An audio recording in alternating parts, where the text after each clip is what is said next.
Então, senhoras e senhores, vamos lá para a nossa última aula do terceiro bimestre. As nossas próximas aulas serão do quarto bimestre.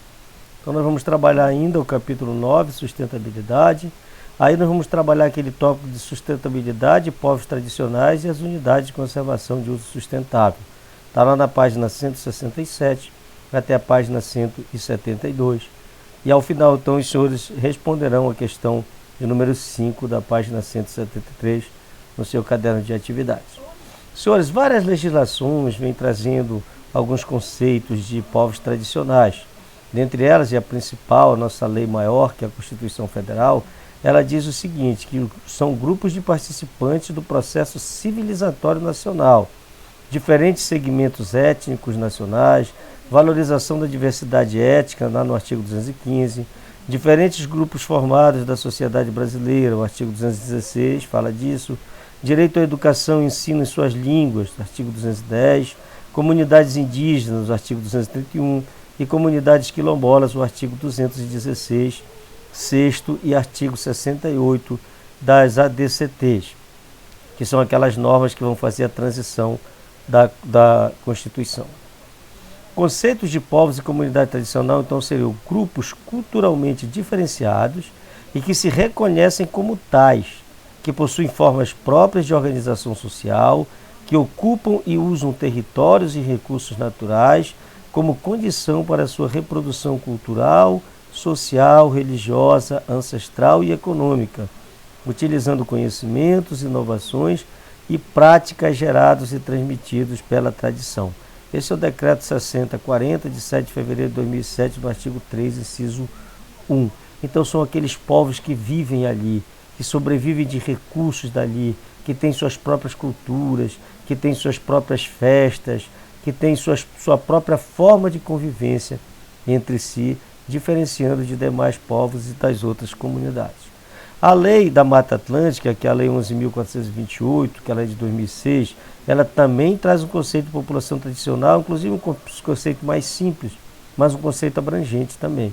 Ela diz que população tradicional são populações vivendo em estreita relação com o ambiente natural, dependendo de seus recursos naturais para sua reprodução sociocultural, por meio de atividades de baixo impacto ambiental. Ou seja, utilizando os recursos naturais de forma racional, de forma que esses recursos não fiquem escassos e nem acabando assim com a sobrevivência daquele povo. O Brasil ele é signatário de diversos documentos internacionais de direitos humanos, que podem assumir natureza constitucional ou supralegal de proteção às comunidades tradicionais. Quando ele assume, senhores, a natureza constitucional, ele tem a mesma força de artigos da Constituição.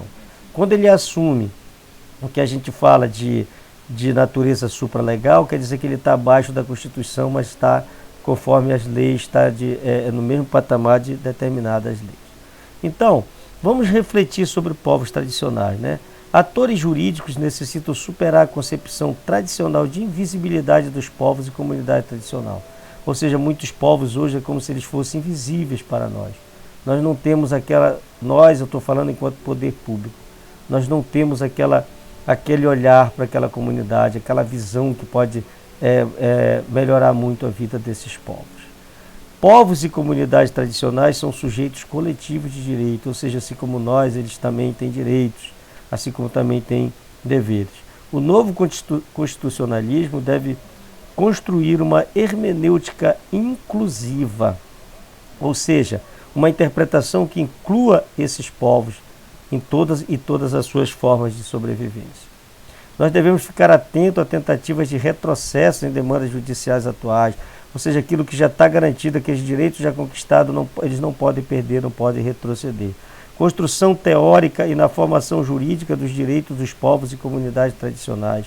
A sustentabilidade ambiental dos povos e comunidade tradicional tem direta relação com o respeito a direitos e territórios. E agora, para encerrar, as unidades de conservação de usos sustentáveis. Nós temos como primeira as APAs, que é a área de proteção ambiental, são áreas em geral extensas, com certo grau de ocupação humana. Existem pessoas morando nela, nós temos a APA do Curiaú e a APA da Fazendinha, aqui no Amapá. Ela tem atributos abióticos e bióticos, abióticos sem vida, bióticos com vida. Estéticos ou culturais especialmente importantes para a qualidade de vida e o bem-estar das populações humanas. Qual é o objetivo, então, da APA? O objetivo é proteger a diversidade biológica, disciplinar o processo de ocupação e assegurar a sustentabilidade do uso dos recursos naturais. Não deixar que as pessoas invadam ali para não causar desmatamento e causar ali um desequilíbrio ambiental. Ela é constituída por terras públicas ou também por terras privadas, podendo ter o uso restrito, ou seja, restringir o uso a determinadas coisas, a determinadas atividades. Lá é permitido pesquisa e visitação, mas isso será estabelecido pelo órgão gestor. Nas áreas sob propriedade privada, cabe ao proprietário estabelecer as condições para pesquisa e visitação pelo público, observadas as exigências e restrições legais. E essas APAs elas devem ter um conselho. A área de relevância e interesse ecológico são umas áreas de pequena extensão, com pouca ou nenhuma ocupação humana. Pode ter humano, pode, mas são bem menores do que a APA, com características naturais extraordinárias ou que abriga exemplares raros da biota regional. Tem como objetivo manter os ecossistemas naturais de importância regional ou local e regular o uso admissível dessas áreas, de modo a compatibilizá-lo com os objetivos de conservação da natureza. Ou seja, ela vai organizar, vai manter os ecossistemas, vai manter aquelas populações que ali vivem e sobrevivem. Ela é constituída também por terras públicas ou privadas. Para o uso, estabelece normas ou pode se restringir. Nós temos a Floresta Nacional, a Flona, aqui nós temos uma, também aqui no Amapá. É uma área com cobertura florestal de espécie predominantemente nativa, ou seja, aquelas espécies que é daquela área, ela não veio de outro lugar para ser introduzida.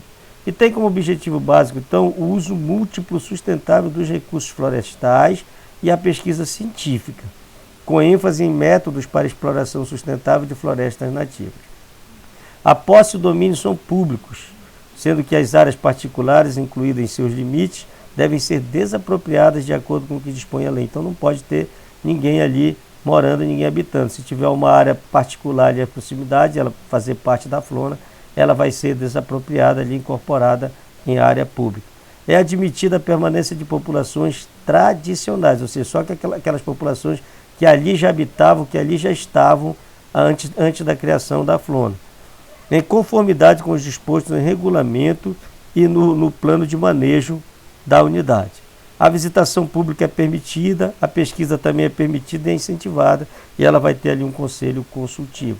A RESEX, ou Reserva Extrativista, é uma área utilizada por populações também tradicionais, aquelas populações que já ali habitavam, cuja subsistência baseia-se no extrativismo, ou seja, exploração, e complementarmente na agricultura familiar e na criação de animais de pequeno porte. A sua criação visa proteger os meios de vida e a cultura dessas populações, assegurando o uso sustentável dos recursos naturais. É uma área de domínio público, tem um contrato de concessão de direito de uso. A visitação pública é permitida desde que compatível com os interesses locais e com o disposto no plano de manejo da unidade. São proibidas a exploração de recursos minerais, ou seja, não pode extrair ouro, manganês, cobre, ferro, recursos minerais que ele tem, e a caça amadora ou profissional também é proibida. A exploração comercial de recursos madeireiros só será admitida em bases sustentáveis em situações especiais e complementares às demais atividades desenvolvidas na RESEX, conforme disposto em regulamento e no plano de manejo. Tem que ter um conselho deliberativo. Essa RESEX aí você vai explorar basicamente frutos que ali são geridos pelas aves. Tem a reserva da fauna, que é uma área natural com populações animais de espécies nativas, terrestres ou aquáticas, residentes ou migratórias, adequadas para estudos técnicos e científicos sobre o manejo econômico sustentável de recursos faunísticos. Então ela é mais para a proteção da fauna. As terras são de posse e domínio público, sendo que aquelas áreas particulares que forem incluídas em seus limites também serão desapropriadas e passarão a incorporar ao poder público de acordo com o que dispõe a lei. A visitação pública é permitida desde que compatível com os interesses locais e com o disposto no plano de manejo da própria unidade.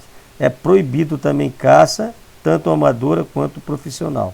A comercialização dos produtos e superprodutos resultantes das pesquisas obedecerá ao disposto nas leis sobre fauna e regulamento. Aqueles produtos que foram desenvolvidos a partir de pesquisas ali dentro.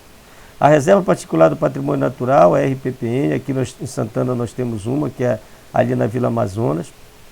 A RPPN, ela trata-se de uma área protegida que é de domínio privado. Uma pessoa pegou a área dele e resolveu transformar em RPPN, criada por iniciativa de seu proprietário mediante ato de reconhecimento do poder público, com o objetivo básico de conservar a diversidade biológica. São permitidos em uma RPPN a pesquisa científica e a visitação pública com objetivos turísticos, recreativos e educacionais. Ela não paga imposto, que é o ITR, que é o Imposto Territorial Rural. O proprietário pode solicitar auxílio do poder público para elaborar um plano de manejo e gestão da área. Ou seja, pedir ajuda lá para o poder público para que ele esteja todo dentro da legalidade. E nós temos a Reserva de Desenvolvimento Sustentável, que são as RDS. Aqui no Amapá nós temos a RDS do Iratapuru, que fica lá na Jal do Jari. A área que é uma área que abriga populações tradicionais, cuja existência baseia-se em sistemas sustentáveis de exploração dos recursos naturais, desenvolvidos ao longo de gerações e adaptados às condições ecológicas locais, e que desempenham um papel fundamental na proteção da natureza e na manutenção da diversidade biológica. Por exemplo, lá na Reserva de Desenvolvimento Sustentável do Iratapuru, nós temos lá a Natura, que ela ajuda lá na cooperativa dos castanheiros para produzir cosméticos, produzir perfume. O objetivo básico é preservar a natureza e, ao mesmo tempo, assegurar as condições e os meios necessários para a reprodução e a melhoria dos modos de qualidade de vida e exploração dos recursos naturais das populações tradicionais, bem como valorizar, conservar e aperfeiçoar o conhecimento e as técnicas de manejo do ambiente desenvolvido por estas populações. Então, senhores, é permitido e incentivado lá a visitação pública, desde que compatível também com os interesses locais e com o disposto no plano de manejo. É permitido e incentivada a pesquisa científica também, que ela é voltada para a conservação da natureza, é o que a Natura faz lá, são pesquisas científicas, e a melhor relação das populações residentes com seu meio e a educação ambiental, sujeitando-se às alterações e demais exigências. É admitida a exploração de componentes dos ecossistemas naturais em regime de manejo sustentável, ou seja, utilizar de forma consciente. E a substituição da cobertura vegetal por espécies cultiváveis, desde que sujeita ao zoneamento, às limitações legais e ao plano de manejo. Pode plantar lá, mas desde que esteja de acordo. O plano de manejo que vai definir as zonas de proteção integral, de uso sustentável, de amortecimento e os corredores ecológicos também para as espécies migratórias. E será aprovado pelo Conselho Deliberativo da unidade. Senhores, o que nós tínhamos para a aula de hoje era isso. Eu aguardo então os senhores lá no WhatsApp para que a gente possa conversar um pouquinho mais sobre isso e tirar as suas dúvidas. Muito obrigado, até a próxima.